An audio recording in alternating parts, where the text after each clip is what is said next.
Bonjour à tous et bienvenue dans cette nouvelle vidéo.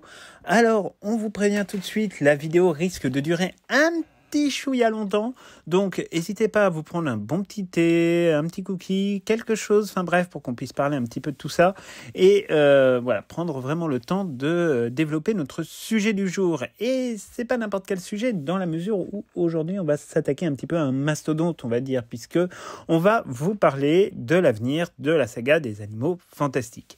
On vous avait promis, suite à l'annonce un peu surprise du reboot de Harry Potter en série sur HBO, on vous avait dit qu'on vous parlerait de l'avenir des Animaux Fantastiques, parce qu'en plus, voilà, nous fêtons depuis quelques jours les 1 an de la sortie des Secrets de Dumbledore, donc du 3e volet sur notre territoire, et c'est vrai que depuis 1 an, il ne s'est pas passé grand-chose, c'est le moins qu'on puisse dire. Et ce qu'il s'est passé, c'était pas nécessairement ce qu'on attendait, donc du coup on est un petit peu surpris. Forcément, évidemment, tout ce qui se passe autour de l'actualité, donc de la série Harry Potter, etc., vient rebattre un certain nombre de cartes, et donc on s'est dit que c'était intéressant de pouvoir faire un petit peu le point tous ensemble, d'essayer de réfléchir aux tenants et aux aboutissants un petit peu de cette situation, d'essayer de réfléchir aux conséquences que pouvait avoir la série sur la saga des Animaux Fantastiques, et finalement aussi un petit peu les conséquences que pouvait avoir l'annonce tout court de cette série sur l'ensemble du Wizarding World tel qu'on l'a connu jusqu'à présent. Alors, pour ceux qui ne l'ont pas encore vu, sachez qu'on a sorti une longue vidéo qui dure presque 1h30 d'analyse sur justement la série télévisée avec tous les défis justement qui allaient se faire jour au fur et à mesure donc de la mise en production de cette nouvelle série et des inquiétudes qui pouvaient être les nôtres, des espoirs également. Et aujourd'hui, on va faire peut-être sensiblement, alors peut-être pas sur autant de temps, mais on va essayer en tout cas sensiblement de faire la même chose pour ce qui concerne la saga des Animaux Fantastiques, en tentant effectivement d'avoir une réflexion quand même posée et construite sur évidemment ce qu'il va se passer pour cette saga qui a été lancée, mine de rien, il y a quand même un petit bout de temps, puisqu'elle a été lancée en production en 2015 et que nous sommes donc presque en 2024, nous sommes encore en 2023, mais c'est vrai que le temps passe très très vite et que là pour le coup il est temps quand même de se poser un certain nombre de questions. Alors, vous êtes très très nombreux à nous rejoindre ces derniers temps. Vous êtes plus de 700 en 2 mois à nous avoir rejoints et pour nous, c'est vraiment quelque chose qui nous touche énormément. Et si vous écoutez d'ailleurs notre chaîne de manière régulière et que vous n'êtes pas encore abonné, n'hésitez pas à le faire d'ailleurs pour nous soutenir. Ça nous encourage évidemment toujours à continuer à essayer d'être à la pointe de l'actualité, à essayer de vous offrir des développements intéressants. Enfin, on essaye vraiment de couvrir au max du max ce qu'on peut de l'actualité du monde magique. Et voilà, pour nous, c'est toujours un plaisir de vous expliquer un petit peu quelles sont nos visions, la manière dont on analyse les choses. Et comme vous êtes très nombreux à nous avoir rejoints ces derniers temps, il est fort probable que vous n'avez pas suivi nécessairement nos explications sur la question des Animaux Fantastiques et notamment des Secrets de Dumbledore. Parce que c'est vrai qu'il y a eu beaucoup de contre-vérités et donc pour nous, c'était un petit peu important aussi de remettre les choses au clair et de remettre les choses au point parce que c'est vrai que les médias, qui sont tous principalement anti-Rowling, les journalistes qui sont anti-Rowling et les influenceurs qui sont anti-Rowling ont tendance évidemment à tirer entre guillemets à balles réelles sur la saga des Animaux Fantastiques depuis le début, parfois à raison sur certains points, notamment sur l'intrigue, sur la construction de certains types de scénarios. On peut imaginer que certaines critiques sont tout à fait justes, loin de nous l'idée de dire que les Animaux Fantastiques ne peuvent subir aucune critique, mais la plupart du temps, ces critiques sont surtout faussées et elles sont surtout très malhonnêtes. Et donc, notamment sur la question des Secrets de Dumbledore, pour nous, c'est quand même évidemment important d'aborder ce sujet, de pouvoir en parler avec vous et aussi de pouvoir remettre un petit peu, on va le dire, l'église au milieu du village. Alors, tout d'abord, tout ça s'inscrit dans un contexte qui est un contexte très particulier, qui est celui d'Hollywood. Hollywood, on le sait, c'est une industrie économique. Pour beaucoup d'entre nous, c'est une industrie de loisirs. On aime aller découvrir les films au cinéma, on aime aller découvrir les films finalement sur nos plateformes, on aime regarder tout ça. Pour nous, c'est quelque chose de très intéressant, c'est quelque chose de très divertissant et tout. Mais pour être tout à fait honnête, et parce qu'il faut se dire les choses de manière extrêmement honnête, Hollywood, c'est surtout une industrie du business. Et on ne peut pas dire tellement autre chose pour être assez clair. Pour la simple et bonne raison que, en réalité, Hollywood, c'est un système économique qui rémunère des centaines de milliers de salariés, C'est un système économique qui crée des centaines de milliers d'emplois et c'est surtout un modèle économique qui est très important pour l'industrie, notamment du loisir aux États-Unis, mais pas que. Et donc forcément, on ne peut pas considérer entre guillemets un film comme étant un simple objet de loisir. Un film, c'est toute une industrie qui est derrière. Sur un film par exemple comme Les Animaux Fantastiques, vous avez parfois jusqu'à 10, 12, 13 000 personnes qui peuvent travailler de manière directe ou indirecte sur ce film. Et donc, pour le coup, on ne peut pas considérer ça comme étant finalement juste une production qui est faite pour nous faire plaisir. Il y a vraiment toute une industrie à faire tourner, avec des coûts de production qui sont généralement de l'ordre d'à peu près 200 à 250 millions de dollars. Et puis, derrière, toute une campagne de promotion aussi qui s'organise et dont le coût va généralement de 100 à 150, 200 millions de dollars maximum, suite évidemment à tout ce qui s'est passé avec le Covid.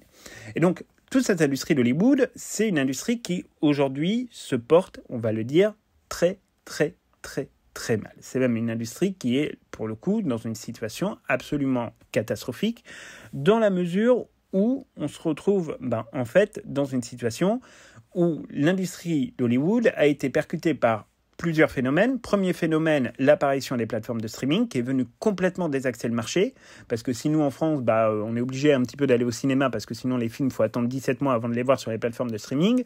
Aux États-Unis, par exemple, ou en Grande-Bretagne, les films sortent généralement dans les 3 mois, 4 mois, 5 mois grand maximum sur les plateformes de streaming. Ce qui fait que du coup, les gens n'ont plus nécessairement l'intérêt d'aller au cinéma et donc attendent de plus en plus de voir les films sur les plateformes de streaming parce que, aller au cinéma, c'est quelque chose qui coûte cher, c'est quelque chose qui, aujourd'hui est pas simple. On prend l'exemple de Paris parce qu'on habite à Paris, mais une famille avec 2 enfants, c'est 15 € la place par adulte, donc ça fait 30 €, c'est 10 pour les enfants, paf, ça fait 20 €. Donc déjà, vous vous retrouvez à 60 € facilement. Ensuite, il faut compter le coût du parking, il faut compter la petite boisson, le petit popcorn, le machin, le truc, le bidule. Et en fait, à 4, vous faites une sortie à 100 €. Enfin, c'est complètement délirant de se dire ça, mais forcément, évidemment, c'est le cas. Donc, il faut absolument trouver, entre guillemets, la solution aujourd'hui dans l'industrie pour faire cohabiter le modèle du cinéma avec le modèle du streaming. Et ça, pour le coup, c'est quelque chose qui n'est pas facile. Donc ça a été le premier phénomène qui est venu l'heurter. Deuxième phénomène, évidemment, comme un peu tous les secteurs, vous me direz, c'est forcément la pandémie du Covid-19. Il ne faut pas oublier que les salles de cinéma ont été fermées pendant quasiment 1 an et que la reprise du cinéma a mis très longtemps à se faire. Grosso modo, les gens retournent au cinéma depuis le mois de mai ou de juin l'année dernière. On retrouve des signes à peu près normaux, mais avec une baisse de fréquentation globale des cinémas qui va entre 20 et 60% en fonction de là où vous habitez. Donc on est vraiment sur une industrie qui a beaucoup souffert de la crise du Covid et qui surtout n'a pas réussi à s'en remettre, il faut être tout à fait honnête. Et là-dessus, ça a posé un certain nombre de problèmes aux exploitants, mais aussi évidemment à la distribution des films qui se sont retrouvés avec des films sur lesquels ils misaient beaucoup et sur lesquels ils ont ramassé très peu d'argent. Et c'est le cas pour toutes les maisons d'ailleurs de production. C'est le cas pour Disney, qui vit peut-être l'une des plus graves crises de son histoire. C'est le cas pour la Warner Bros. C'est le cas pour la Paramount. C'est le cas évidemment pour Universal. Enfin, tout le monde s'est retrouvé évidemment confronté à la même problématique. Et ce qui fait que là où avant vous aviez 10 films par an qui passaient le $1 milliard au box-office, on s'est retrouvé en 2020 avec aucun et en 2021 avec seulement 1 ou 2. Et si vous voulez, ça change évidemment totalement l'industrie. Vous avez fait toute une vidéo sur les vrais chiffres du box-office concernant Les Secrets de Dumbledore que vous pouvez retrouver dans la playlist consacrée aux Animaux Fantastiques. On vous invite à vous y référer. Vous verrez que les chiffres sont quand même assez parlants. Donc ça a été évidemment un autre phénomène qui est venu percuter de plein fouet le Covid-19 et les cinémas et donc l'industrie du cinéma. Et donc pour être tout à fait honnête, il y a eu encore un autre phénomène et qu'on est en train de traverser aujourd'hui, qui est la question du pouvoir d'achat. Évidemment, quand vous êtes dans une crise économique monstrueuse et que vous rajoutez à ça toutes les crises internationales qu'il peut y avoir, les relations entre les Américains et les Chinois, le fait que les films aujourd'hui ont du mal à sortir en Chine alors que c'était évidemment là où se faisait le seuil de rentabilité. Rappelons que Les Secrets de Dumbledore n'a pu sortir que dans quelques cinémas pendant quelques semaines en Chine parce qu'eux avaient des visions de la crise sanitaire et de la gestion de cette dernière qui étaient tout à fait différentes par rapport aux nôtres. Donc, si vous voulez, tout cela mis à bout avec la crise économique, ça fait que évidemment les gens choisissent entre guillemets où ils vont dépenser leur argent. C'est pour ça d'ailleurs qu'une expo Harry Potter, alors qu'ils font un tapage pas possible dessus depuis des mois et des mois et des mois, ils ne vendent que 200 000 billets Et 200 000 billets, ça peut paraître beaucoup quand on le dit comme ça, mais en fait, vu la période d'exposition jusqu'au mois d'octobre, ça fait 1500 personnes par jour, ce qui fait absolument rien. Donc, si vous voulez, c'est la problématique, c'est qu'aujourd'hui, les gens, évidemment, l'industrie du loisir, c'est le dernier poste, évidemment, dans la liste de choses importantes, comme payer le loyer, payer les impôts, payer la nourriture, payer l'électricité, payer l'énergie, la voiture, l'essence, etc. Donc, forcément, le cinéma en pâtit. Et donc Hollywood est aujourd'hui dans un moment de son histoire, c'est pas la première fois que ça lui arrive, mais où il doit totalement se réinventer. Et le problème, c'est que pour se réinventer, il faut avoir des histoires à raconter. Et aujourd'hui, et c'est le dernier aspect finalement de cette crise hollywoodienne que l'on traverse, le dernier aspect qu'on connaît, malheureusement, c'est le problème de création. Aujourd'hui, Hollywood ne crée plus. Hollywood n'invente plus. Hollywood ne sait plus faire que des reboots parce que Hollywood n'a plus d'idées. Hollywood, c'est le cinéma américain qui vous fait rêver, qui vous transporte, qui vous sort Jurassic Park, qui vous sort E.T., qui vous sortent Braveheart, qui vous sortent des films absolument incroyables, qui sont presque jubilatoires quand vous les voyez. Aujourd'hui, on va vous refaire un reboot de telle saga, on va vous faire un reboot de telle saga. On va faire un préquel à telle histoire. Si on regarde par exemple les films qui sont sortis dans les années 2000, on va nous rebooter, donc Harry Potter, ok. On va nous rebooter Twilight en série. On nous reboot Hunger Games au cinéma, en faisant un préquel, mais qui va mener évidemment vers d'autres choses. Et puis on continue comme ça à faire des préquels sur Game of Thrones, on continue à faire des préquels. Et en fait, on reboot tout, absolument tout le temps, en permanence, de A à Z. Et à un moment donné, ça devient juste épuisant. Parce que les gens, finalement, c'est pas ce qu'ils ont envie de voir. Aujourd'hui, ce qu'on a envie de voir au cinéma, c'est véritablement de la création originale, c'est de la création artistique. Mais le seul problème, c'est que sorti entre guillemets des thématiques d'inclusivité qui concernent pas grand monde au final quand on regarde véritablement les sondages et le fait de raconter 2-3 histoires à droite à gauche, concrètement on n'a plus de grandes sagas cinématographiques à se mettre sous la dent. Enfin, si vous voulez, aujourd'hui, on n'est plus capable de sortir un film, par exemple, comme Il faut sauver le soldat Ryan, comme La ligne verte, comme La liste de Schindler, je sais pas moi, d'autres films, qui vous font rêver, qui vous transportent. Aujourd'hui, on est vraiment dans cette espèce de dimension très fast-food, où on va, en fait, vous donner une recette qui fonctionne, que tout le monde aime, vite fait comme ça et tout. C'est de la consommation poubelle, c'est comme Netflix. On vous donne une série, les gens regardent, ça fait une hype pendant 3 semaines, et ensuite les gens regardent plus, et on supprime la série, et on passe à autre chose. Aujourd'hui, on est vraiment dans cette espèce de dynamique où en fait on n'est plus du tout capable de créer, et ça c'est un véritable problème. Et c'est pour ça que la série sur Harry Potter nous pose un vrai sujet, c'est que nous, ça nous inquiète sur le fait que aujourd'hui la Warner aurait pu nous proposer 50 millions de nouveaux contenus, et au final on nous resserre un petit peu le même plat, alors qu'il sera probablement mieux, encore une fois, on laisse sa chance à la série, mais on nous resserre un plat qu'on connaît déjà. Enfin, c'est comme quand vous allez dans un restaurant, si vous prenez à chaque fois le même plat, vous risquez de passer à côté de plats qui sont peut-être encore meilleurs que celui que vous prenez à chaque fois. Bon, en même temps, je suis le premier à aller, à chaque fois qu'on va dans notre restaurant italien, à préférer à prendre le même plat, c'est-à-dire mes gnocchis à la gorgonzola. Donc, je ne suis pas crédible, on est d'accord. Mais à un moment donné, faut se dire quand même les choses, c'est qu'on est aujourd'hui dans une situation quand même un petit peu inquiétante et sur laquelle il va falloir que Hollywood se remette très très rapidement en question, parce que faire du reboot tout le temps en permanence, c'est très bien. Alors parfois ça donne des merveilles, comme ça a été le cas par exemple avec Top Gun, et puis parfois ça donne des catastrophes, et ça faut se le dire quand même honnêtement. Et donc Hollywood aujourd'hui doit vraiment se remettre en cause, et c'est pour ça que la question des reboots, elle est quand même importante.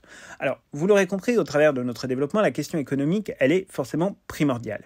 Mais si on regarde Les Secrets de Dumbledore, ce qui s'est passé, le film d'abord se classe quand même dans le top 10 mondial de 2023.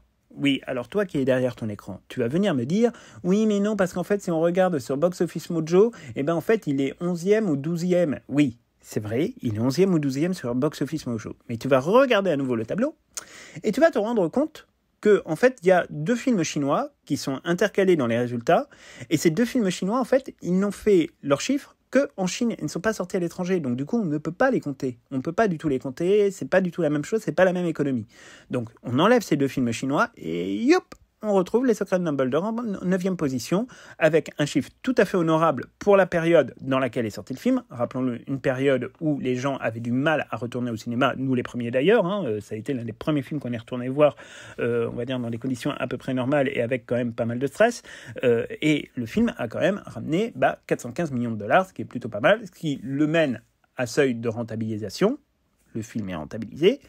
Après, c'est pas non plus effectivement la panacée, mais si on regarde encore une fois ce top 10, on s'aperçoit surtout, et c'est quand même là où c'est important, que Les Secrets de Dumbledore, c'est le deuxième meilleur résultat de la Warner sur cette année-là. Sur l'année 2022, ils n'ont mis que 2 films dans le top 10, Batman et ensuite Les Secrets de Dumbledore. Batman parce qu'il y a eu une hype pas possible autour de la présence de Robert Pattinson et parce que Batman, entre nous, c'est mythique, et Les Secrets de Dumbledore parce qu'il y a une très grosse communauté de fans qui est allée au cinéma. Sinon, tous les autres films de la Warner se sont tous plantés, y compris par exemple un film qui était ultra attendu sur Elvis Presley, qui a reçu beaucoup de bonnes critiques et qui n'a fait que 200 millions de dollars et qui s'est rétamé au box-office, qui n'a pas été rentabilisé. Donc, à un moment donné, si vous voulez, il faut quand même se dire les choses. Le film est très loin d'être l'échec commercial qu'on a voulu vous vendre, d'autant plus qu'il faut quand même bien l'avoir à l'esprit. Les sagas des Animaux Fantastiques, c'est autre chose d'un point de vue rentabilité que la simple question des films. C'est-à-dire que derrière, vous avez les livres, vous avez le merchandising, vous avez tout ça derrière, plus les ventes de Blu-ray qui ont explosé et tout. Enfin, le film, concrètement, n'est pas un échec économique. Dire le contraire, c'est totalement faux, c'est mentir, et c'est se laisser intoxer par des médias en fait qui ne connaissent rien et qui font ça pour faire du putaclic en disant bah vous avez vu, J.K. Rowling, elle est plus capable de faire quoi que ce soit. En réalité, là-dessus, on est vraiment sur quelque chose de tout à fait différent. Il faut arrêter vraiment de se mentir. On est dans une autre dimension quand on parle évidemment de ces sujets-là.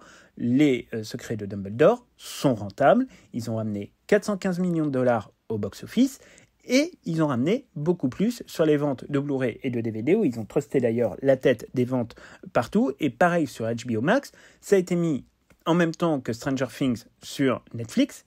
Il faut savoir que Les Secrets de Dumbledore aux États-Unis a fait plus de minutes de visionnage que Stranger Things. Ça, personne ne vous le dira, mais pourtant c'est le cas.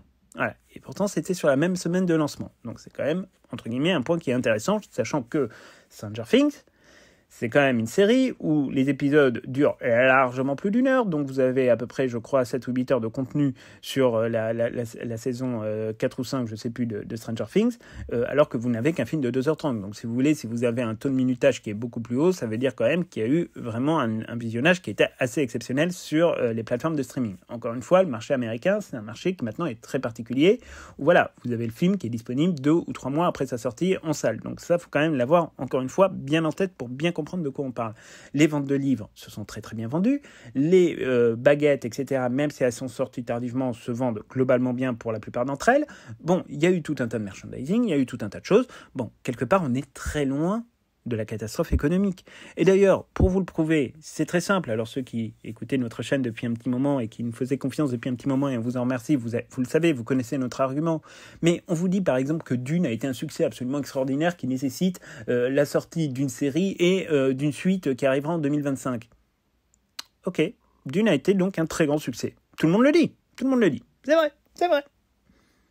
Dune n'a fait que 400 millions de dollars au box-office, soit 15 millions de dollars de moins que Les Secrets de Dumbledore, et pour des coûts de production globalement qui sont équivalents à 20-30 millions d'euros près, sachant que pour Les Animaux Fantastiques, il y a une exploitation qui est faite derrière le film, ce qui n'est pas le cas de Dune. Bon, à un moment donné, je veux bien, mais on ne peut pas dire que Dune est un immense succès et dire que Les Secrets de Dumbledore sont un énorme échec. Il faut un peu de cohérence. Pareil, on nous dit « ouais, Uncharted avec Tom Holland en pleine vibe, Tom Holland après Spider-Man No Way Home, pleine vague Tom Holland, Sony sort son adaptation de jeu vidéo Uncharted, grand succès, immense succès, 405 millions de dollars au box-office. Bon. Ok, grand succès, et ils font un deuxième, donc ça veut dire que le film est rentable. Ok, mais alors pourquoi dire grand succès sur Uncharted, sur Dune, qui sont 2 blockbusters, et pas le dire sur Les Secrets de Dumbledore. La cohérence, c'est quand même quelque chose d'important. C'est quand même quelque chose d'important, et là, en l'occurrence, la cohérence, on ne la comprend pas. Donc, la question économique, vous l'aurez compris, elle est importante, mais elle ne justifie pas, à ce stade, nous, avec tous les chiffres qu'on a, quand on regarde les chiffres de vente des Blu-ray, quand on regarde les chiffres de vente des livres, quand on regarde les chiffres de visionnage sur les plateformes de streaming, quand on regarde les chiffres au box-office, concrètement, à ce stade, il n'y a aucune raison empirique, et en tout cas aucune raison économique d'annuler la saga des Animaux Fantastiques. Alors on nous dira, oui, mais il a fait moins que le 2. Oui, il a fait moins que le 2. C'est vrai. Mais dans une situation qui n'est pas du tout comparable, le monde dans lequel on vivait en 2018, quand est sorti les Crimes de Grindelwald, n'avait plus rien à voir avec le monde de 2022, quand est sorti Les Secrets de Dumbledore, alors qu'on se remettait à peine du Covid, qu'on était dans une situation où on était éclaté au sol. Enfin, pardon de le dire. Mais c'était pas le même monde. Les cinémas étaient pleins. Les gens allaient au cinéma. Aujourd'hui, les gens ne vont plus au cinéma.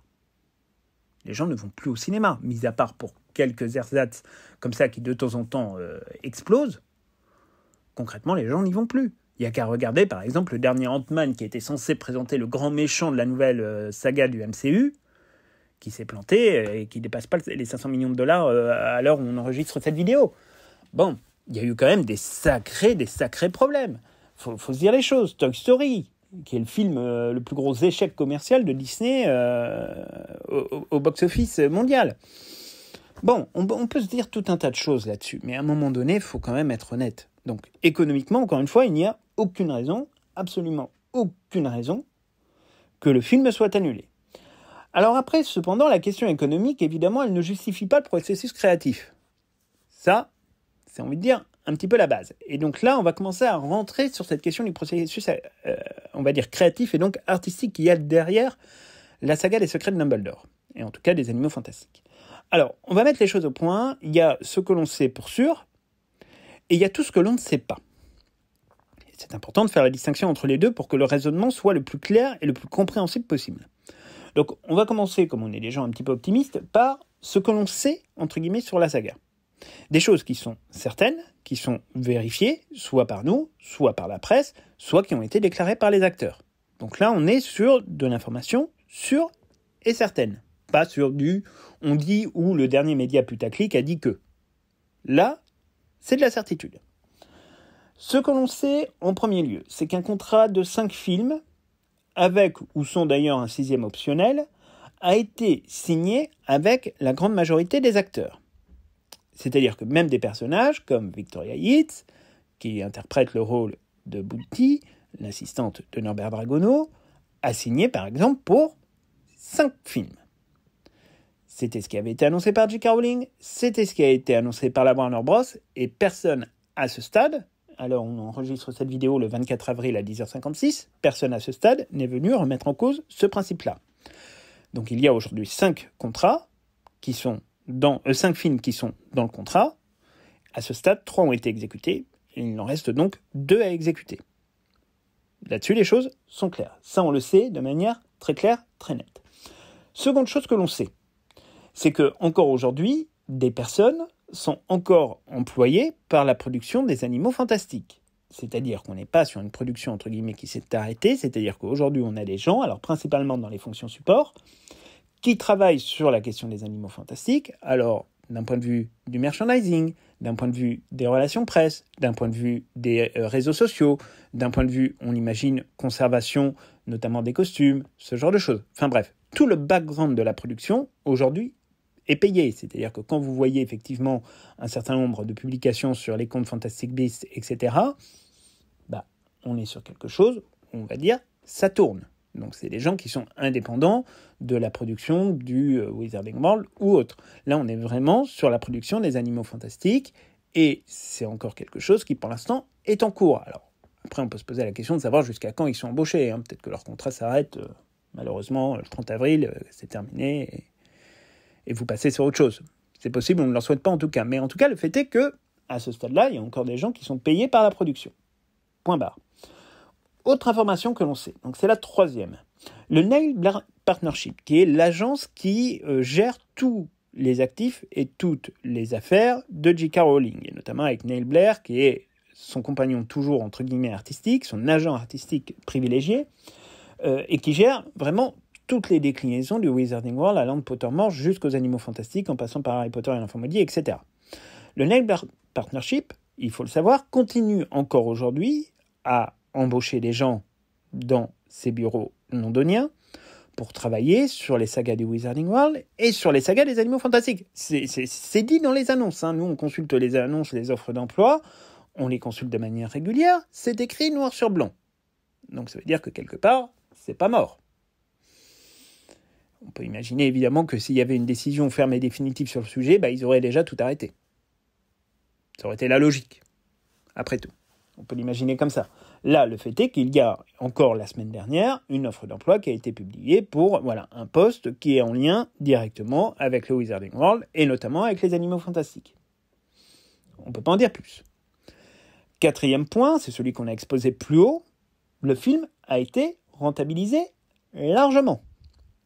Très largement, et tous ceux qui vous disent le contraire sont des menteurs qui n'ont pas regardé les chiffres ou alors qui les regardent d'une manière qui les arrange. Encore une fois, ceux qui prennent la comparaison du box-office 2018 avec le box-office 2022 sont des imbéciles. Pardon, il n'y a pas d'autre terme. C'est violent, on le sait. Mais il n'y a pas d'autre terme à un moment donné.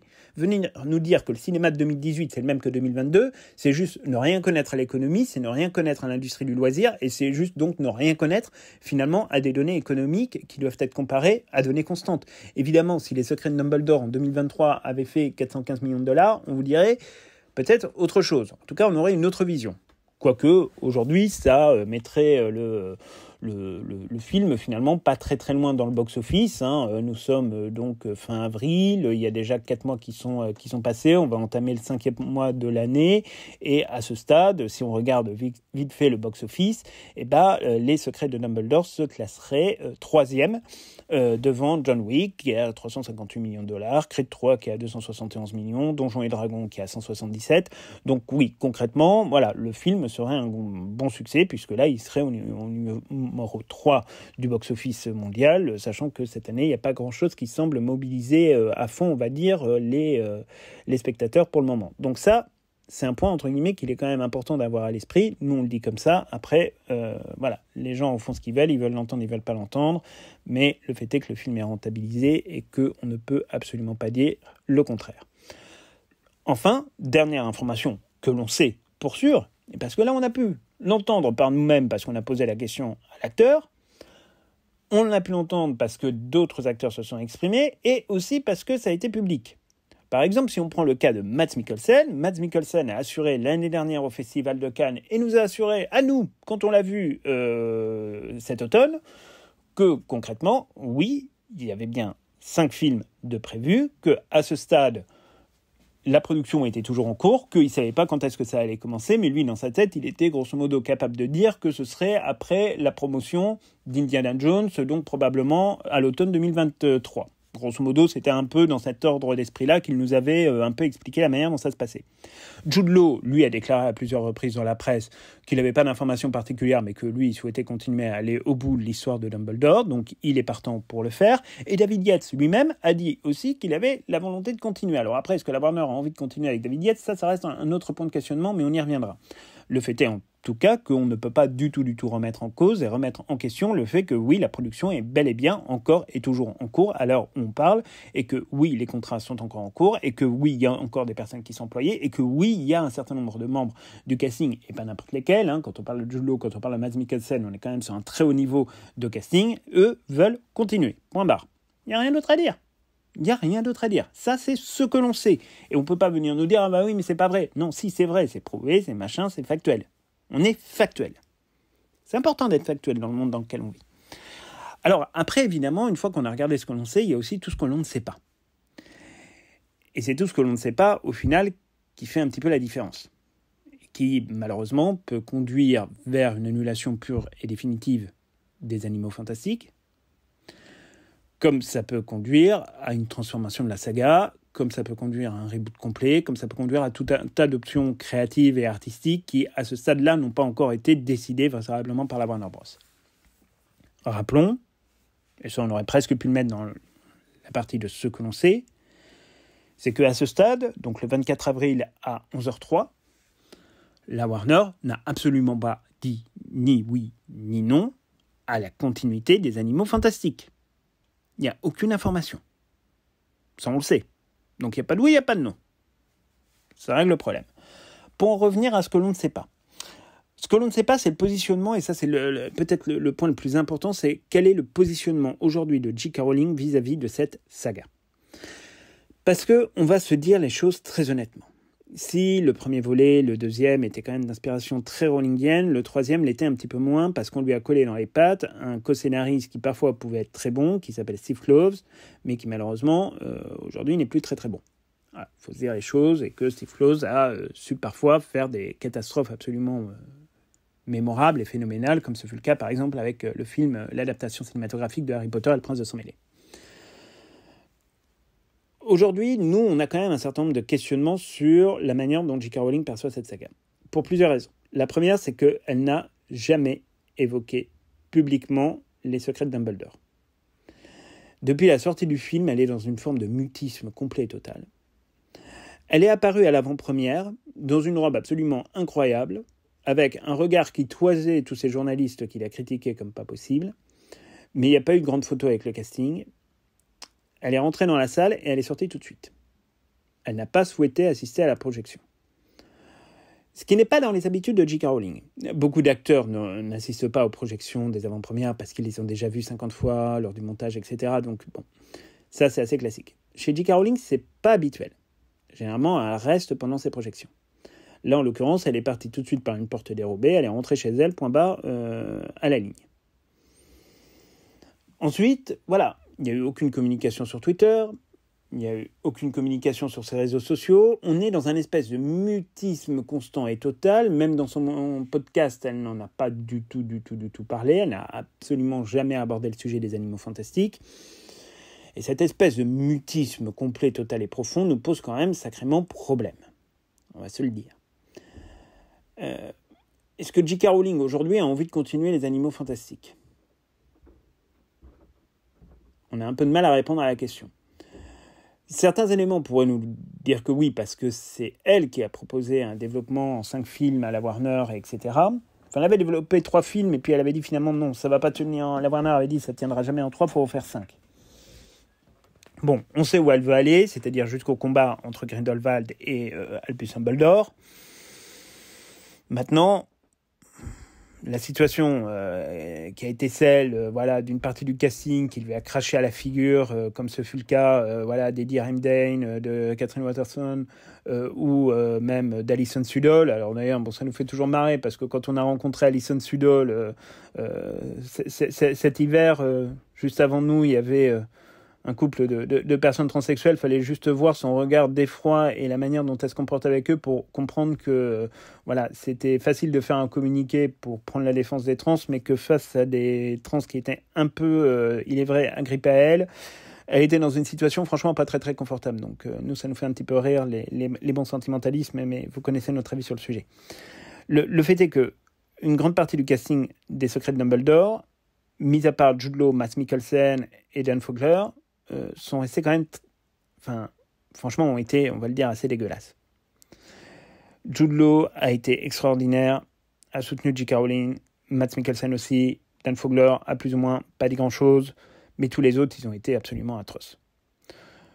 Eddie Redmayne, on n'en parle même plus parce que le pauvre garçon, si vous voulez, il est tellement perdu qu'il en vient lui-même à se fouetter et à se donner en pâture en disant « Oui, j'aurais jamais dû faire le film Danish Girl, c'était un manque de respect à quoi, on ne sait pas, mais bon, bref, très bien. » L'interprète de Tina Goldstein a été à peu près aussi insupportable qu'Emma Watson, alors que cette pauvre femme, personne ne la connaît. Et, il y a fort à parier que sa carrière sera réduite à peau de chagrin. Donc c'était assez flippant. Et Alison Sudol, on a pu voir, nous, par notre propre regard, que tout ça était que de la gueule. Et qu'au final, il suffisait de la mettre en présence d'un couple trans pour voir la situation dans laquelle elle était. Et la panique qu'il y avait dans ses yeux, c'était assez criant. Parce qu'elle n'est pas à l'aise déjà dans l'exercice de rencontrer du public. Mais alors en plus, quand elle rencontre du public qui ne lui convient clairement pas, ça se voit tout de suite à sa tête. Enfin, nous, on était franchement assez morts de rire. Et quand on est passé juste derrière et qu'on lui a dit « on est des grands fans de J.K. Rowling », elle nous a regardé avec des étoiles dans les yeux en mode « ah oui, mais moi aussi, j'adore tellement ces histoires, machin, etc. » Bon, si vous voulez, à un moment donné, il faut... Voilà, un acteur, ça pense rien. Un acteur, ça gère un fonds de patrimoine, ça gère du pognon, mais ça pense rien. Voilà, ça n'a pas de colonne vertébrale, intellectuellement. Mais bon, le fait est qu'en tout cas, pour J.K. Rowling, tout ça a été très violent. Ça a été très violent, elle s'en est pris plein la figure, elle est a priori allée très très peu sur le plateau parce que c'était très compliqué. Quand elle y allait, apparemment le froid entre les acteurs était consommé, donc ça règle vraiment un point de questionnement là-dessus, où peut-être qu'elle a envie de continuer, mais peut-être pas avec cette équipe-là, et on pourrait le comprendre. Le fait est qu'à ce stade, de manière assez évidente, la position de J.K. Rowling, elle est déterminante, parce que rien ne peut se faire sans J.K. Rowling, puisque tout est verrouillé évidemment par le Knight Blair Partnership et par les contrats de J.K. Rowling avec la Warner. Donc la Warner ne peut pas s'embarquer dans un truc sans que J.K. Rowling donne son aval, donne son accord et soit présente. Donc pour l'instant, tant que J.K. Rowling ne parle pas et ne dit rien, on ne sait rien. Et ce qui nous conduit en fait au deuxième point principal, entre guillemets, de ce développement, sur ce que l'on ne sait pas, c'est quel est le positionnement de la Warner sur le sujet. Encore une fois, le sujet n'est plus du tout abordé par la Warner Bros. Ni en positif, ni en négatif.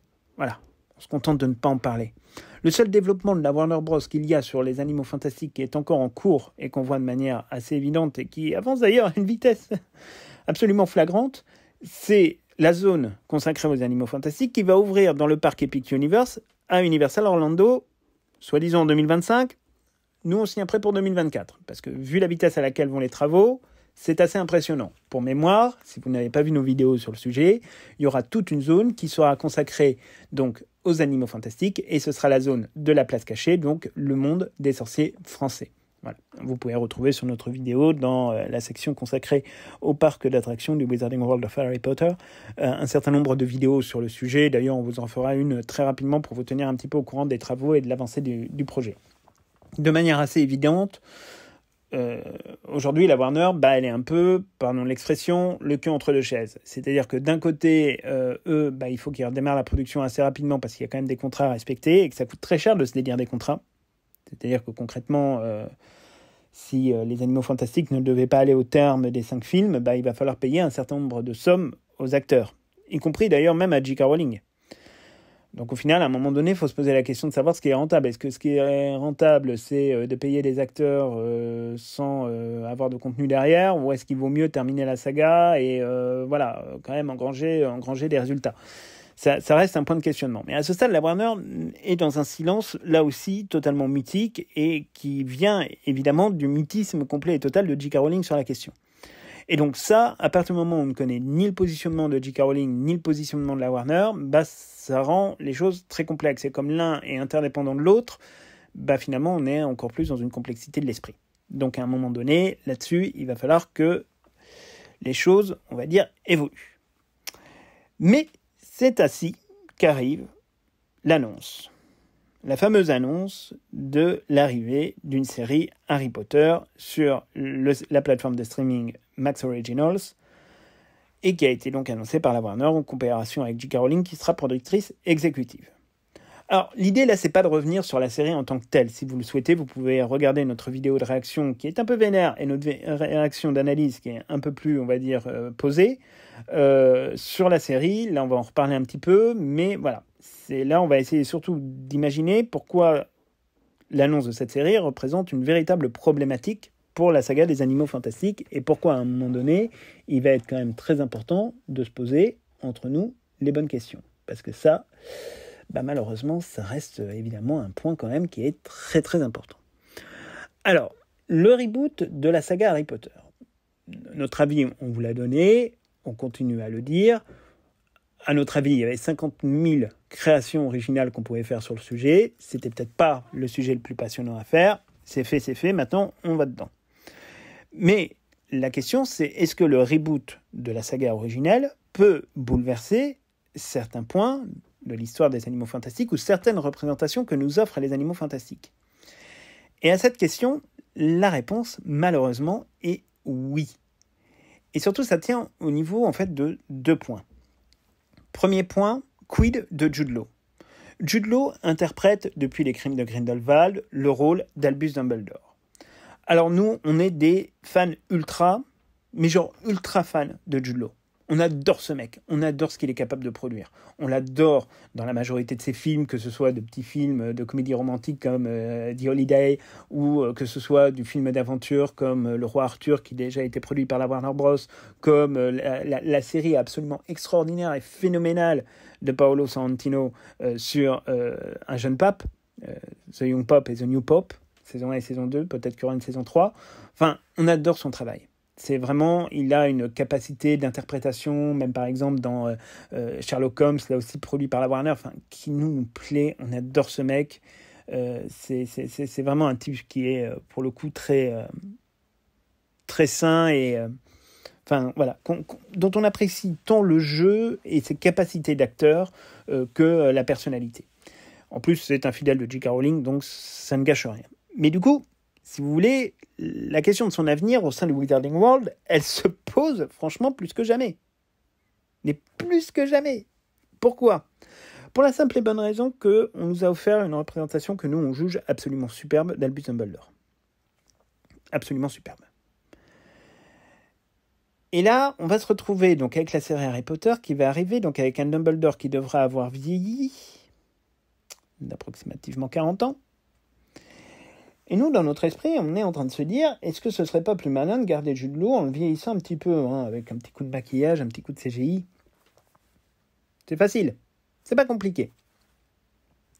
Et vous verrez un petit peu pourquoi on pense effectivement qu'il serait pertinent de le garder.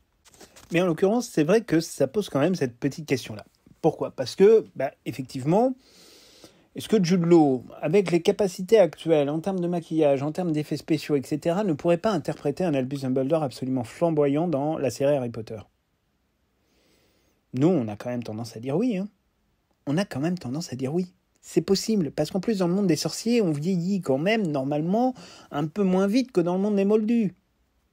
Ça doit leur poser quelques problèmes de financement de la protection sociale, mais bon, ça, c'est un autre sujet. Mais le fait est que ça reste évidemment quelque chose de possible. Alors après, évidemment, se pose la question de savoir, est-ce que Jude Law pourrait souhaiter être dans une série télé au long cours sur les 10 prochaines années ? Alors c'est un point de questionnement, c'est un vrai point de questionnement. Après, Jude Law, il fait partie des acteurs très célèbres du cinéma, qui sont des stars, comme on dit, qui ont très rapidement compris que leur carrière ne pouvait plus être qu'une carrière au cinéma. On s'explique. Comme on vous disait, Hollywood subit des transformations qui sont majeures. Et aujourd'hui, nombre de séries fonctionnent mieux que nombre de films. Et donc forcément, pour un acteur, avant, imaginer des grands acteurs dans des séries, tout le monde se disait « Non mais attends, c'est pas possible, quoi. » Voilà, quand par exemple George Clooney a commencé à exploser au cinéma, il a tout de suite arrêté les séries télé dans lesquelles il jouait parfois des petits rôles parce que il était devenu une star. Donc voilà, les séries télé, ça payait plus. Sauf qu'aujourd'hui, le modèle s'est inversé, ce qui paye presque plus qu'un film, c'est une série télé. Donc du coup, ça pose des questions. Et beaucoup d'acteurs ont refusé ce passage. Et donc aujourd'hui, ils sont en train de se faire remplacer au cinéma par des acteurs qui viennent des séries. Typiquement, par exemple, Kit Harington, qui a de plus en plus de rôles au cinéma parce qu'il vient de Game of Thrones. Enfin, vous avez tout un tas de passerelles qui sont en train de se faire comme ça des séries vers le cinéma et qui ont plus de mal à se faire entre le cinéma et la série télé. Et Jude Law, lui, a été quand même suffisamment malin pour déjà s'inscrire dans ce mouvement il y a déjà un petit moment. Alors ça a été le cas avec Sorrentino, et c'est le cas maintenant avec Star Wars, puisqu'il va interpréter dans la saison 1 et dans la saison 2 un des personnages principaux de l'univers Star Wars, dans la série qui s'appelle Skeleton Crew, qui doit sortir, je crois, la saison 1 au cours de cette année, et la saison 2, a priori, va rentrer en production pareil aussi cette année. Et voilà, Jude Law fait de la série à plusieurs saisons. Donc, après tout, est-ce qu'il n'y aurait pas là un truc à lui proposer, un espèce de deal en mode écoute, on te vieillit un petit peu, mais tu vas nous suivre sur les 10 prochaines années sur Harry Potter. Et à ce moment-là, quelque part, c'est tout bénef. C'est tout bénef. C'est vrai qu'il y a encore 15 ans, on aurait pu se dire non, c'est impossible d'avoir Jude Law dans une série télé. Non, la blague. Aujourd'hui, les choses sont différentes. Les choses sont ultra différentes, donc ça reste quelque chose de possible. Mais on y reviendra un petit peu après pour vous expliquer, nous, l'idée qu'on a en tête pour l'avenir des Animaux Fantastiques. Alors, deuxième problème que pose en fait le reboot complet et total de la saga Harry Potter, et on vous en parlait dans notre vidéo d'analyse sur justement la question de cette série télévisée, c'est toute la question en fait de l'univers visuel. Parce que ces reboots complets, il y a. Est-ce qu'il n'y a pas un risque à ce moment-là, effectivement, de faire cohabiter donc deux univers visuels qui risquent d'être très différents, parce que, effectivement, dans la série, l'univers visuel qu'on connaissait de Harry Potter, qu'on a retrouvé en grande partie dans les Animaux Fantastiques, risque de disparaître et d'être remplacé. À ce stade, Minalima n'a d'ailleurs toujours fait aucune communication sur la série, et ils doivent être, on imagine, en négociation pour reprendre le flambeau, mais à ce moment-là, il va falloir se réinventer complètement. Enfin, ça pose tout un tas de question et de problème, parce qu'à ce moment-là, si on a une nouvelle série qui se passe dans un univers totalement dans un univers visuel totalement différent de l'univers visuel des Animaux Fantastiques, enfin, le spectateur ne va rien comprendre et ça ne va fabriquer, entre guillemets, que des difficultés supplémentaires sur une saga déjà qui n'est pas facile. Donc du coup, ça pose un vrai point de questionnement. Ça pose un vrai point de questionnement. Cette question des visuels, elle nous obsède. Elle nous obsède, véritablement. Parce que, voilà, si c'est pour refaire Harry Potter avec les mêmes types de visuels, etc., ne rien changer et tout, on va trouver le temps long. Et en même temps, on n'imagine pas Poudlard différemment. Enfin, on peut l'imaginer différemment, bien sûr qu'on peut l'imaginer différemment. Hogwarts Legacy nous en propose une vision différente. Mais comment imaginer, les unes du Daily Prophet, comment imaginer les livres de cours différemment, comment imaginer les livres de Gilderoy Lockhart différemment, comment imaginer les Horcruxes différemment. C'est tout un tas de questions, mais qui sont super compliquées à traiter. Et tout ça dans un univers, qui, encore une fois, le dernier film Harry Potter est sorti il y a à peine 15 ans, quoi. Donc, ça n'est même pas 15 ans. Donc c'est assez terrible comme point de questionnement en fait. C'est assez terrible, mais ça implique forcément quelque chose pour la saga des Animaux Fantastiques, parce que s'ils décident de faire un reboot complet, à ce moment-là, il vaut mieux tout arrêter tout de suite. Ou alors il faudra profondément transformer les Animaux Fantastiques, mais ça on va y revenir. Alors, autre problématique aussi que pose la production, entre guillemets, de cette série, c'est qu'évidemment, une très grande partie des équipes qui travaillent sur le Wizarding World, que ce soit J.K. Rowling, que ce soit Neil Blair, que ce soit les futurs producteurs qui vont être choisis et les futurs réalisateurs, tout le monde va être centré à 100% sur la série. Enfin, arrêtons la déconnade 3 minutes. Hein. Tout ce que ça va demander en termes de budget, tout ce que ça va demander en termes de moyens financiers, tout ce que ça va demander en termes de moyens créatifs, de moyens visuels, etc. Enfin, tout ça va être complètement centré sur, évidemment, la série, parce que la série, elle représente une priorité pour la Warner, d'un point de vue créatif peut-être, mais surtout d'un point de vue commercial, marketing et économique. Enfin, ne nous l'aurons pas. Encore une fois, Hollywood, c'est pas que du loisir, c'est une industrie avant tout. Avant tout. Donc forcément, ils vont quand même mettre un paquet de moyens, comme pas possible. On peut imaginer qu'on va approcher sur un budget qui va frôler le milliard sur l'ensemble de la série, pour faire un truc qui va avoir de la gueule et surtout qui va fonctionner. Parce que là, ils ont promis quand même 7 saisons sur 10 ans. Faut tenir le morceau quand même. Faut tenir le morceau. Donc ça reste un vrai point.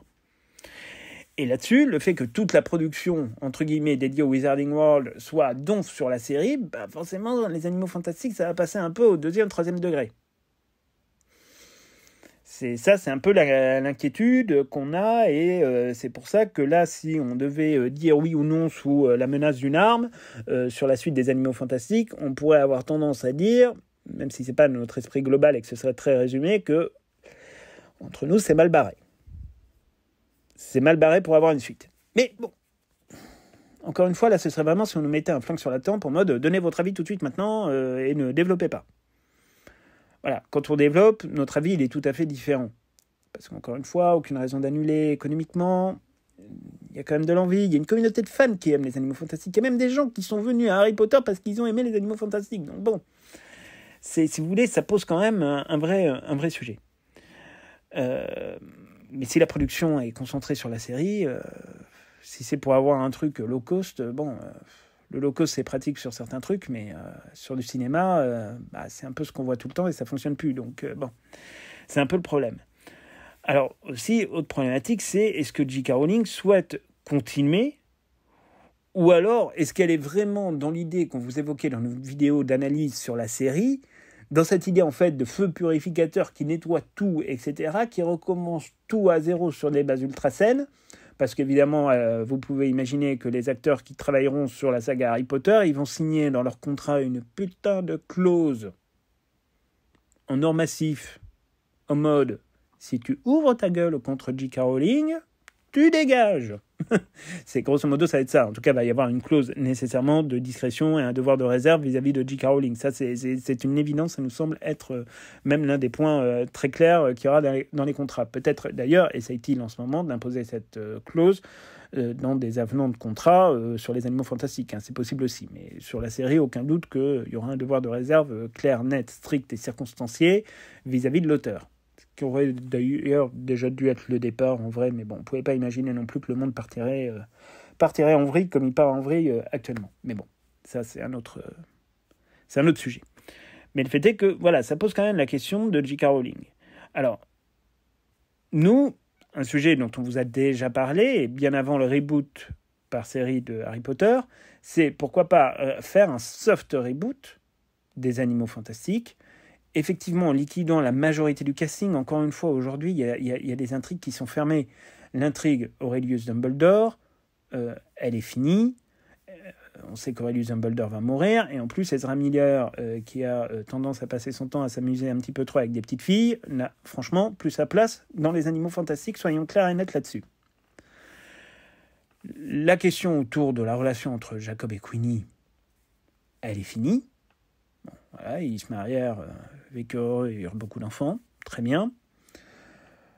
La question de Norbert Dragono, bon, on peut le garder, mais c'est pas obligatoire. C'est pas comme s'il apportait quelque chose d'absolument fondamental. Surtout qu'en plus, on va être obligé, d'un point de vue créatif, de faire un cap temporel dans la suite, déjà de 10-15 ans, pour arriver aux événements de la bataille de 1945. Donc bon, est-ce qu'on est obligé vraiment de le garder? Je ne sais pas. Le personnage de Tina Goldstein, concrètement, on ne l'a pas vu dans le 3, ça ne nous a pas manqué. Donc au final, la majorité des intrigues, elles ont été résolues.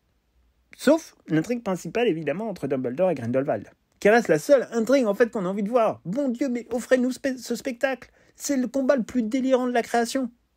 J.K. Rowling le dit elle-même, que c'est le plus grand de tous les combats connus à l'époque par le monde des sorciers. On veut le voir au cinéma. On veut voir Jude Law et Mads Mikkelsen s'en foutre plein la gueule. Mais pitié, on veut le voir. C'est vraiment pitié, là c'est rien que d'imaginer, mais la scène ontologique, ça pourrait être entre la perversité qui est celle de Grindelwald et la magie absolument incroyable de Dumbledore, mais on pourrait avoir un truc, les gars, mais oh là là là là là là là, on a du mal à imaginer tellement ça pourrait être extraordinaire. Mais on a envie de ça, donc à ce moment-là, faites un soft reboot, on vire la moitié du casting et puis c'est pas grave, ou alors on les garde pour 2-3 caméos. Mais on se centre beaucoup plus sur Jude Law et Mads Mikkelsen. De toute façon, concrètement, il n'y a que ça à se mettre sous la dent, parce que bon, les créatures, elles sont mignonnes, c'est sympa, machin, ça fait des jolies pluches. Mais ce qui nous intéresse, c'est de voir une bonne vieille baston, quoi. De voir une guerre des sorciers. Un truc de fou, en plus, sur un fond historique, passionnant, qui est la Seconde Guerre mondiale. Enfin, il y a tout pour faire deux films, mais extraordinaires. Donc faites un soft reboot, ne gardez que les gens intelligents du casting, et ça va être génial. On va avoir un truc de fou. Mais ça peut être l'idée. Alors après, c'est peut-être ce que J.K. Rowling est en train de vendre, mais c'est vrai que se débarrasser des Dane et compagnie, c'est peut-être un peu compliqué aussi d'un point de vue des contrats. Donc la Warner doit hésiter, doit tangenter, doit essayer de trouver des solutions. Il doit y avoir des arbitrages. On sait que les discussions ne sont pas terminées entre J.K. Rowling et la Warner Bros. Loin de là, très très loin de là même. Donc, nous à ce moment-là, pourquoi pas faire un soft reboot ? Et puis ensuite, terminer, on va dire, les Animaux Fantastiques, peut-être avec un seul film au lieu des deux, pourquoi pas. Mais à ce moment-là, il ne faut pas traîner, parce que la série, elle va probablement arriver en 2025 ou 2026 sur nos écrans, donc il faut quand même juste un petit peu se dépêcher, parce que le temps tourne. Tic-tac, tic-tac. Du coup, il ne faut pas trop traîner, parce qu'entre la mise en production, la production et la post-prod, la diffusion, faut pas traîner. Faut pas traîner. On peut faire une production rapide, de toute façon le contenu a priori il est écrit, donc on peut faire une production très très rapide, mais il faut y aller rapidement. Donc pour ça il faut prendre une décision. Donc pour nous ça peut être un point d'intérêt. Alors après c'est vrai qu'on peut aussi se poser la question de savoir comment est-ce qu'on a pu en arriver là, parce qu'au final ça fait 50 minutes qu'on délire sur les Animaux Fantastiques, mais en fait faut aussi se poser la question de savoir comment est-ce que, oui, on a pu en arriver là, et comment est-ce qu'on a pu, finalement, en arriver à se poser la question de savoir si les Animaux Fantastiques allaient continuer. La réponse, vous la connaissez, pour ceux qui nous suivent depuis un petit moment. C'est la faute de la presse, c'est la faute des influenceurs, c'est la faute des fans. On est aussi responsable de, entre guillemets, les difficultés que rencontre la saga des Animaux Fantastiques. Quand on a eu des pétitions pour virer Johnny Depp, avec tous les influenceurs qui étaient là, oui, Johnny Depp, le violent, machin, etc. Ouais, Johnny Depp, il a été innocenté par la justice. Voilà, donc il est libre, il est innocent. C'est comme ça.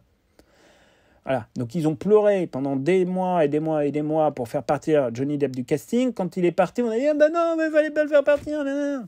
Ouais, mais attendez les gars, vous savez pas schizophrène, hein. Vous demandez qu'ils partent, ils le font partir, et ensuite vous demandez qu'ils reviennent. Bon, à un moment donné,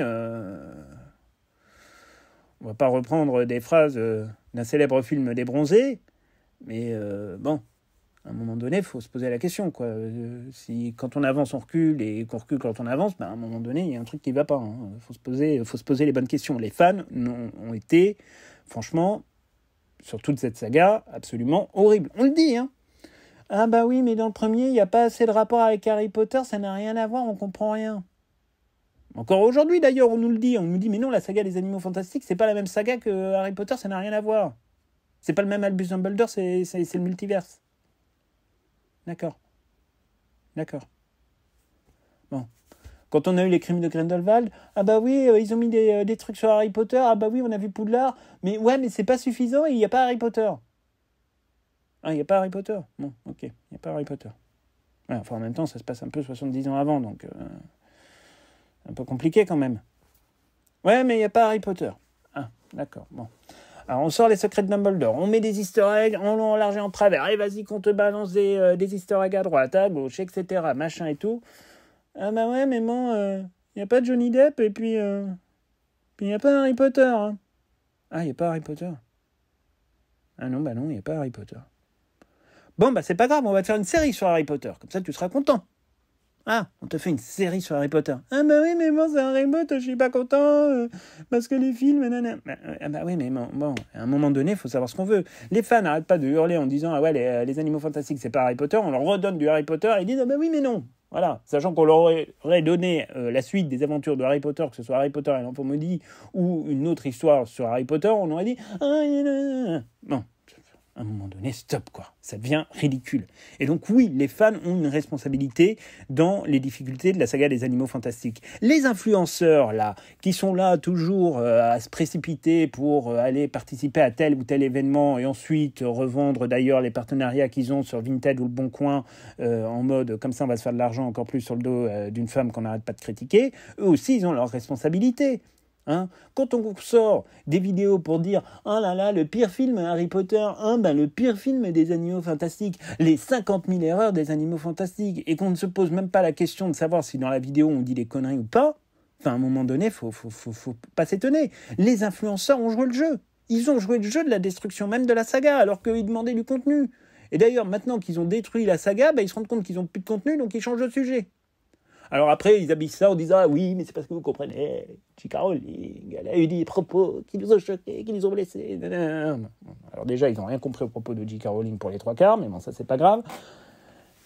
Mais alors en plus, enfin pardon, hein, mais juste à un moment donné, c'est juste, les gars, parce que vous avez flingué votre contenu. Vous vous êtes flingué votre contenu vous-même. Enfin, faut se dire les choses. À un moment donné, quand vous passez votre temps à critiquer ce qu'on vous met sous la dent, je dis pas qu'il faut dire que tout va bien. Bien évidemment qu'il y a des choses qui vont pas dans les Animaux Fantastiques. Bien évidemment qu'il y a des choses qui sont incohérentes. Bien évidemment qu'il y a des sujets. Bien évidemment qu'il y a des questions. En même temps, le jour où vous trouvez un film parfait, il faudra me le montrer parce que moi, ça m'intéresse. Parce que des films parfaits, j'ai vu beaucoup de très bons films, mais des films parfaits, j'en ai jamais vu. Donc, voilà. Donc, évidemment qu'on peut critiquer, mais quand, si vous voulez, on critique au point de tirer à balles réelles en permanence, à un moment donné, il ne faut pas s'étonner quand ça se plante. Il ne faut pas s'étonner. Alors par contre, c'est toujours les premiers pour aller faire des partenariats ou pour aller faire des visites, des voyages de presse, des trucs, des machins. Ça, c'est sûr que là, ils y vont à ras-le-ventre. Mais alors par contre, quand il s'agit de vraiment bosser, là il n'y a plus personne. Hein. Et quand il s'agit d'être honnête vis-à-vis de sa communauté et vis-à-vis aussi de l'auteur, parce que pardon, mais nous aussi on est youtubeurs maintenant, hein, on peut le dire, on est youtubeurs. Voilà, le contenu de notre chaîne est monétisé. Bon, voilà, on ne gagne pas des cents et des mille, hein, on vous le dit tout de suite. Hein, c'est la villa Marrakech, c'est pas pour demain. Hein. Et d'ailleurs, tout, entre guillemets, l'argent qu'on peut gagner, on le réinvestit soit dans des concours. D'ailleurs, on va vous en préparer un ou deux pour la rentrée qui vont être pas mal. Soit pour du contenu qu'on vous crée quand on se déplace aux États-Unis, quand on se déplace en Angleterre, quand on se déplace en Écosse ou que ou qu'est-ce. Hein. Donc, bon, si vous voulez, voilà. Mais nous, si vous voulez, on a l'honnêteté, entre guillemets, de gagner de l'argent, mais en défendant celle qui nous permet d'en gagner. Parce qu'il ne faut pas oublier que J.K. Rowling, c'est grâce à elle que tous ces influenceurs, ils existent aujourd'hui, ils sont payés aujourd'hui. Alors, ils sont plus autant payés qu'ils ne l'étaient auparavant, hein, parce qu'évidemment, quand on finit par taper sur J.K. Rowling H24, il ne faut pas s'étonner que la communauté parte en criant au secours. Donc, voilà. Mais c'est vrai qu'il faut quand même se le dire. Il faut quand même l'avoir en tête. À un moment donné, on ne peut pas faire n'importe quoi. Et donc, tous les influenceurs, les fans, mais aussi la presse, tous ces journalistes putaclic là, qui décident de flinguer J.K. Rowling en permanence, tous ces pseudo-médias là, de gossip room, d'écran large, de je sais pas quoi, qui sont des espèces de dépressifs de la vie, qui passent leur temps à écrire des critiques dont tout le monde se contrefout et à acheter de la pub sur Instagram. Enfin, concrètement, ces trucs de merde, n'ont aucune information et n'ont aucune capacité critique, on va se le dire entre nous. C'est des boîtes qui sont là pour faire du putaclic. Vous cliquez sur leur putain de publicité sur Facebook, vous vous retrouvez avec 50 000 publicités. Attendez, ils se font un pognon de dingue. Donc voilà, donc forcément, ils vont dans le sens, entre guillemets, que le pognon leur fait faire. C'est comme ça. Alors, je critique pas le fait qu'il faut parfois faire un peu de putaclic pour attirer le lecteur ou le spectateur. Mais à un moment donné, il y a des limites.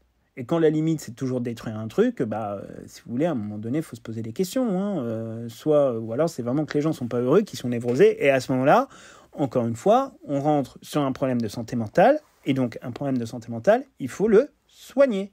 Et il y a tout un tas de thérapeutes qui sont très bien, des psychologues, des psychothérapeutes, des psychiatres, qui peuvent aider ces gens-là. Si vraiment il y a des névroses tellement importantes que ça leur crée de la souffrance, il faut être aidé. Et c'est très, très important. La santé mentale, c'est un vrai, vrai sujet. D'ailleurs, on pourrait en parler et vous faire une vidéo assez intéressante sur la question de la santé mentale dans Harry Potter, parce que c'est un sujet qui concerne beaucoup J.K. Rowling, sur lequel d'ailleurs elle fait pas mal de financement, et qui nous intéresse, et sur lequel il y a beaucoup de choses à dire, à la fois dans Harry Potter, mais aussi dans la saga des Animaux Fantastiques. Mais bon, blague à part, le fait est qu'à un moment donné, il faut juste arrêter. Si on en est arrivé là, c'est parce qu'on a causé, entre guillemets, ce problème-là. On l'a causé. On ne peut rien dire d'autre. C'est triste à dire, mais c'est comme ça. Nous sommes tous collectivement responsables d'avoir mis une pression pas possible sur les épaules de la Warner et d'avoir mis une pression pas possible sur les Animaux Fantastiques. Enfin, soyons honnêtes. Les critiques qui ont été faites sur les 3 films, bon, faut pas s'étonner aujourd'hui de se retrouver avec une série reboot d'Harry Potter. Ça fait depuis 2016 que le premier film est sorti que tout le monde dit « Ah oui, mais on veut voir Harry Potter ». Bon, voilà, vous êtes exaucés. On est exaucés. On dit vous, mais vous comprenez bien qu'on parle en général des fans. Nous y compris. Enfin, à un moment donné, il faut se dire les choses. Alors nous, on n'a jamais été partisans d'un retour de Harry Potter au cinéma. Bon. Même si on adore Harry Potter et l'Infomédie. Mais c'est vrai qu'on aurait préféré 50 000 contenus différents. Bien sûr qu'on aurait préféré 50 000 contenus différents. C'est une évidence. Mais voilà, c'est comme ça. On n'a que ce qu'on mérite, et à un moment donné, il faut se le tenir pour acquis. Et le problème, c'est que la très grande majorité des gens ne rentrent pas dans tous ces délires-là. La très grande majorité des gens se contentent de lire les livres, d'aller au cinéma, de regarder les films, de les apprécier, d'écouter la musique. Mais voilà, c'est pas des gens qui sont revendicatifs. Mais évidemment, comme d'habitude, c'est la minorité qui parle qu'on entend, et la majorité silencieuse, on ne l'entend pas. Et ça, vous savez que c'est un véritable problème, et sur lequel d'ailleurs, il va falloir qu'on se pose très très rapidement les bonnes questions pour être en capacité de faire entendre. Et on sait que vous, ça vous plaît sur notre chaîne, justement, d'avoir cette capacité de faire entendre que non tous les fans de Harry Potter ne sont pas devenus des anti-J.K. Rowling. Et que voilà, dès qu'on vous fait une vidéo où on clame haut et fort, et vous le savez, on est fiers, on l'a mis dans notre bannière, d'être une chaîne pro J.K. Rowling et de soutenir Mordicus J.K. Rowling, vous êtes des centaines à nous laisser des commentaires, et à chaque fois on vous fait la même réponse. Alors nous, ça nous touche beaucoup que vous nous remerciez. Mais ce qui nous touche surtout, c'est que vous dites toujours merci à J.K. Rowling et que vous la soutenez encore. Et ça, pour nous, c'est très important, c'est très riche, et ça nous plaît. Et donc, nous, on continuera sur cette ligne-là, et il va falloir voir éventuellement comment, à un moment donné, on peut faire passer ce message-là en disant « Stop, ça suffit ». Stop, ça suffit. Ce qu'on veut, c'est que J.K. Rowling, demain, soit soutenue par le plus grand nombre de personnes, et qu'on arrête avec toutes ces histoires qui n'ont aucun sens. Nous, c'est vraiment ce qu'on souhaite. Alors, pour en revenir à la faute originelle, entre guillemets, des fans, des influenceurs, de la presse, à un moment donné, si on n'a pas la suite des Animaux Fantastiques, il ne faudra pas venir pleurer. Enfin, nous, on sera très tristes. Vraiment très tristes. Mais il ne faudra pas venir pleurer parce que c'est tout ce qu'on mérite au final. Et c'est d'ailleurs quelque chose sur lequel il faut qu'on tire des leçons. Parce que s'il se repasse la même chose avec la série Harry Potter, avec les gens qui disent « Ah bah oui, mais on n'a pas fini les Animaux Fantastiques !» Bon. Ou alors « Ah bah oui, mais nanani, nanana !» On va se retrouver avec quoi ? Parce que là, la Warner, grosso modo, ils nous font ce cadeau-là. Alors après, bon, on vous l'a dit, nous, on est plutôt partisans de l'idée que voilà, il y a une volonté de régénérer complètement et totalement la saga pour ensuite éventuellement faire des déclinaisons, faire des spin-offs, partir sur d'autres aventures en ayant un casting voilà, qui ne sera pas là à venir chialer toutes les 3 minutes parce qu'ils ne sont pas contents de la virgule qu'a mis J.K. Rowling dans un texte. Bon, c'est probablement... possible, et c'est probablement le cas que ce soit ça. Mais on ne peut pas en être certain. Peut-être qu'on n'aura que le reboot d'Harry Potter et qu'on n'aura pas d'autres séries spin-off à côté. Il faut faire l'hypothèse. Donc à un moment donné, il faut faire attention aussi et apprendre, quand on est fan, à être aimant et à ne pas être fanatique. Parce que le fanatisme, on le sait, ça tue tout. Le fanatisme religieux, le fanatisme culturel, le fatalisme, finalement, comme on le voit dans le milieu artistique, etc. Enfin, à un moment donné, ça a tué des gens, que ce soit le religieux ou même l'artistique. Hein. Combien de personnalités d'Hollywood se sont fait dézinguer par des fans qui étaient un peu trop fans ? Combien de personnalités d'Hollywood ont subi du harcèlement par des fanatiques ? Et pas nécessairement religieux. Enfin, ça pose là-dessus de vraies questions. De vraies questions. Donc, nous, on veut quand même là-dessus se dire les choses. On va se dire les choses. Parce que c'est important de se dire les choses entre nous. Le fanatisme, ça n'apporte rien. Ça n'apporte jamais rien que du mauvais. Et donc, c'est une leçon à retenir. Alors, maintenant, pour finir cette vidéo, nous, qu'est-ce qu'on veut finalement pour les Animaux Fantastiques ? Nous, on a peut-être une proposition à faire. Petite proposition comme ça. Terminons les Animaux Fantastiques avec un 4e film. N'allons peut-être pas jusqu'au 5e, terminons avec un 4e. Mais terminons-le bien. Terminons-le bien de manière à ce que ce dernier film, qui couvrira la période entre Dumbledore et Grindelwald et ce duel ultime qui doit avoir lieu en 1945, permette d'ouvrir sur la suite. Nous, ce qu'on veut, c'est vraiment qu'on puisse terminer cette saga des Animaux Fantastiques proprement, avec un duel spectaculaire, avec un Jude Law et un Mads Mikkelsen au sommet de leur forme. Vraiment au sommet de leur forme. Disons-le honnêtement, ce qu'on veut, c'est un film qui nous apporte de la joie, qui nous apporte du bonheur et qui apporte aussi une ouverture. Pourquoi ? Parce qu'on va vous dire, nous, l'idée qu'on a, c'est que ce film, il peut permettre une super ouverture sur la série Harry Potter. Aussi étrange que cela puisse paraître. Mais pourquoi ne pas imaginer qu'à la fin de cet affrontement, on puisse retrouver Jude Law avec, pourquoi pas, Minerva McGonagall. Oui, mais McGonagall, elle n'est pas née. Oui, stop. Stop. On a déjà parlé 1000 fois de cette, entre guillemets, incohérence. C'est J.K. Rowling qui l'a décidé. C'est J.K. Rowling qui l'a décidé. Elle l'a décidé pourquoi ? Parce que les fans ont hurlé dans le premier parce qu'il n'y avait pas assez de rapport avec Harry Potter. Stop. Donc, on reprend. Imaginons, voilà, on est à Poudlard. Pourquoi pas dans la tour de l'horloge. Et là, on a Albus Dumbledore et Minerva McGonagall qui se regardent, qui regardent en contrebas et qui voient un jeune homme quitter Poudlard pour la dernière fois. Tom Gélusor. Et là, on a Jude Law qui se tourne.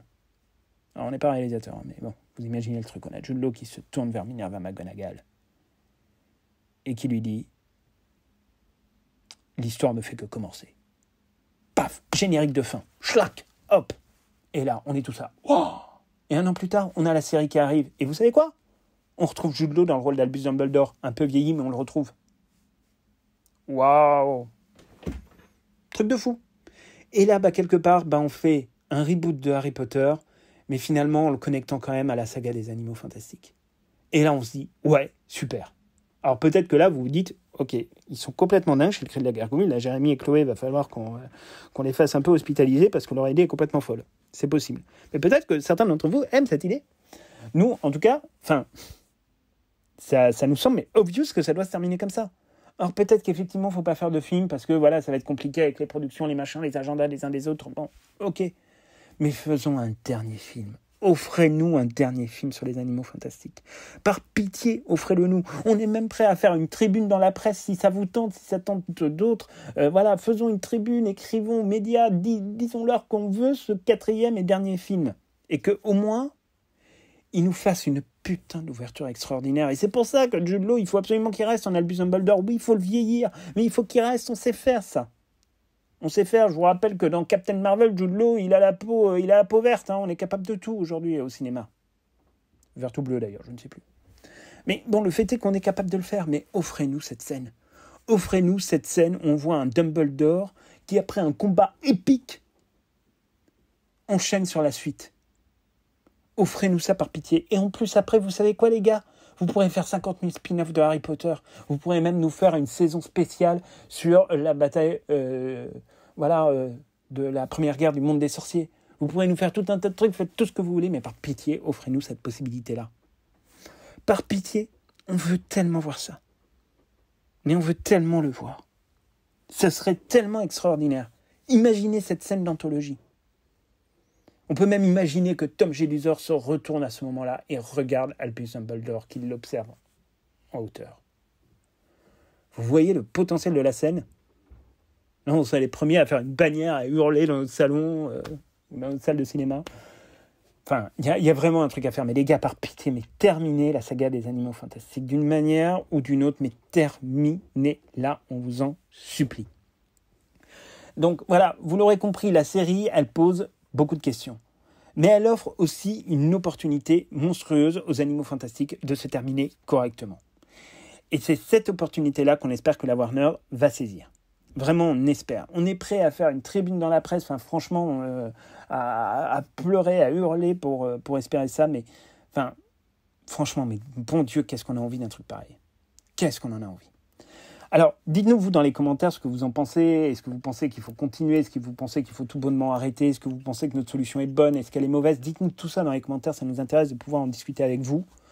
On espère vraiment que cette vidéo, malgré le fait qu'elle soit un petit peu longue, vous aura plu, mais on voulait vraiment prendre le temps, encore une fois, de poser les choses, parce qu'on aurait pu faire une vidéo de 10 minutes, merci, au revoir, mais c'est pas ce qu'on aime faire. Nous, ce qu'on aime, c'est poser les problèmes, et on voit bien qu'on est dans un environnement qui est complexe, quand on parle d'économie du cinéma, quand on parle de conception créative et tout. Enfin, c'est pas un sujet qu'on peut traiter comme ça en 3 minutes, enfin, c'est pas possible, et ce n'est pas le contenu que nous, on veut produire. Nous, on veut vraiment vous produire de contenu de fond. Alors, ça peut vous paraître parfois délirant, mais c'est vraiment quelque chose que nous, on aime faire. Donc, dites-nous tout ça dans les commentaires, et puis, évidemment, on s'en reparlera, et dès qu'on a des nouvelles des Animaux Fantastiques, promis, on sera les premiers à en parler, et ça, vous pouvez compter là-dessus sur nous. De toute façon, tout projet qui vient de J.K. Rowling, on le soutient. Donc, c'est tout pour cette vidéo, et on se retrouve donc dès samedi pour un nouveau Let's Play Hogwarts Legacy, et d'ailleurs, pour beaucoup, la semaine prochaine, tous ceux qui sont sur PS, Xbox, je touche du bois. Normalement, vous avez entendu le bois.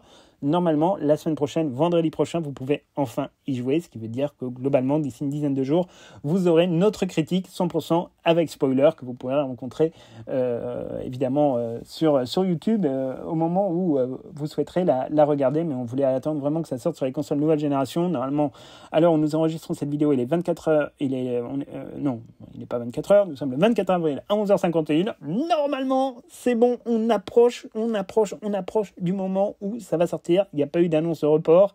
Là, à 10 jours, normalement, ça doit le faire. On va espérer. Mais ça doit le faire. Bref, donc c'est tout pour cette vidéo. On se retrouve très bientôt pour plein de nouvelles aventures. Et on vous souhaite à tous et à toutes une très bonne fin de semaine.